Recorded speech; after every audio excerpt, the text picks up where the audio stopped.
Alright everyone, chapter 8 of the JOJOLands is here, and with cats in bags, luxury watches, and a fun time, this was quite the read with a link in the description if you want to read it as well. Now, the main rundown of this month's reading is that it's a really character-focused chapter, with the gang having 2 hours of downtime for their next flight. It leads to this whole chapter being mainly used for characterization of our main gang, and it works extremely well. A lot of the chapter was just the main gang talking to each other and doing their own actions to affect the plot rather than being reactionary like they have been since chapter 2. It was a great break from dealing with the cats and the enemy that's going to come forth soon. Now, there is something big in this chapter that is honestly my favorite section of it, that being the $20 seen in the chapter. Yes, the $20 is essential to learning more about the lava rock, but let's move away from that.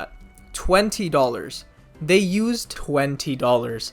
That's an Amori reference. Araki referenced Amori in this new chapter. As we all should know, Amori is $20, and that's why we need $20 in life in order to buy Amori. And it looks like Araki knows this fact very well, since Usagi practically begged Dragona for those $20, most likely to buy Amori. But seriously, the whole discussion of the $20 and the lava rock was pretty cool to see. At first, it looked as though Usagi messed up, throwing the $20 away just for it to be quickly stolen. And I'm not gonna lie, when I first saw this, I thought this guy was going to be the next stained user that our crew was going to fight, especially when right after Paco noticed a fly in his Sprite. I thought that a Mori stealer summoned that fly in the drink or something, but it turns out it was just fate, or the mechanisms, in action as Paco got a new drink that contained the $20. It was quite the diversion in my point of view, but seriously, this act of mechanisms reminded me a lot of Toru and how the effects of Calamity and Flow impacted JOJOLion. It's great to see these ideas interconnected. It's after this occurrence that the group decides to split up. This is due to Dragona wanting to experiment more with the lava rock, using the lava rock in a luxury watch store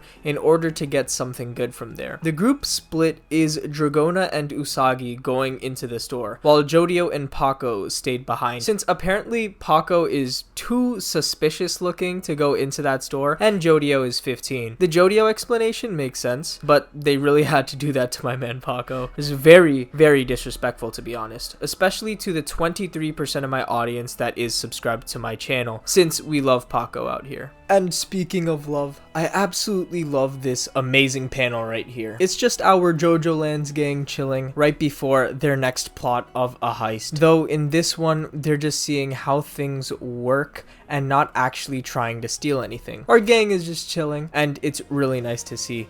Just looking all nonchalant as possible. I think it's cool that Paco is the one who's walking, even though he's not going into the building and is instead going back to sit down. We got Jodio and Dragona looking cool as always, and we see Usagi doing his classic pose of sitting down. Usagi seems to do that a lot, so I'm guessing it's going to be his main thing in these panels and artworks in the future. Which, I mean, I don't mind. I think it looks really good. It's directly after this panel that another panel is shown that I really like, being this one. I don't know what to say, it's just really goofy. Dragona is staring right at us like it's some kids show, and he asked the audience a question. What is bro doing? I think Usagi's expression is also really nice, showing how fire the idea Dragona had was being able to hide the lava rock in one of his clothing accessories. But it's just like, this panel is so funny. Like, why is he staring directly at us? But on that very same page, we have some interesting text. First of all, we just randomly get the JOJOLands in here, which is pretty hilarious to see since it comes out of left field and has zero context. But what comes next is really important. This is the story of one boy becoming filthy rich. Now, this is just what we've seen a lot in chapter 1. However, there is another detail that adds changes to everything we thought we knew. The fact that one boy is added brings a lot of implications. It's just Jodio becoming rich, no one else in the group. This means something could happen to the rest of the group before Jodio becomes rich. This is something that we have to consider and remember for the rest of the series. Or maybe it's just some problems with translations. That could always happen. But what's funny is that right after that, we go into this seemingly normal panel. But it's with this normal panel that we get a nice scene in the chapter. It had some sweet small talk that occurred with Jodio and Paco, since there was a split between the group, with Dragona and Usagi taking the more action-packed sections of this split. Jodio and Paco definitely had some downtime,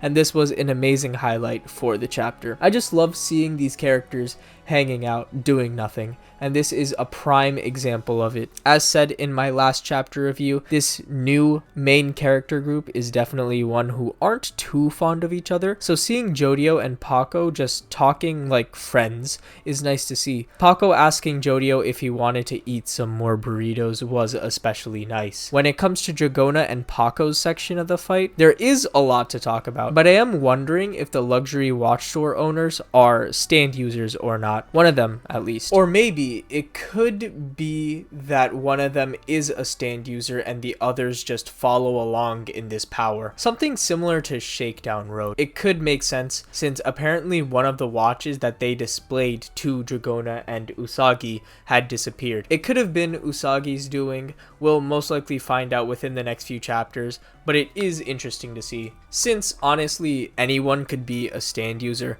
especially when the store owner's mustache disappeared for just one panel. Anything could happen. Now, while Dragona and Usagi did that, Jodio and Paco finally got their burritos, but after opening the bag, they noticed something horrifying inside of it. It was the corpses of the cats that they have fought previously. This means so much for the plot of the JOJOLands. The story could go in a lot of different ways, and this just leads me to have a ton of questions. First of all, why is the chicken logo shown in the restaurant they went to look way too similar to Magician's Red? Is Avdol running a chicken shop in Hawaii in the alternate universe? Is Avdol actually Gus Fring in this new universe? And there's that famous rat chicken image as well, similar to how I made Magician's Red a Cyndaquil in my Pokemon Platinum streams. But for real, the contents of the bag was horrifying. It was of the cats we saw in the last few chapters, chopped up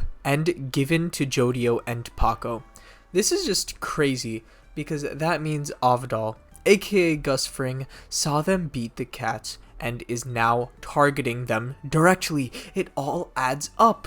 Okay, but seriously, whoever is targeting our JOJOLands main gang is insane, to say the least. Just like Jodio himself, this person really wants to send a message to the group, and I'm all for it. This is just gonna be so cool. And you know what else is cool? This video right here. I know it may seem strange, but trust me, it is really good, so you should all watch it.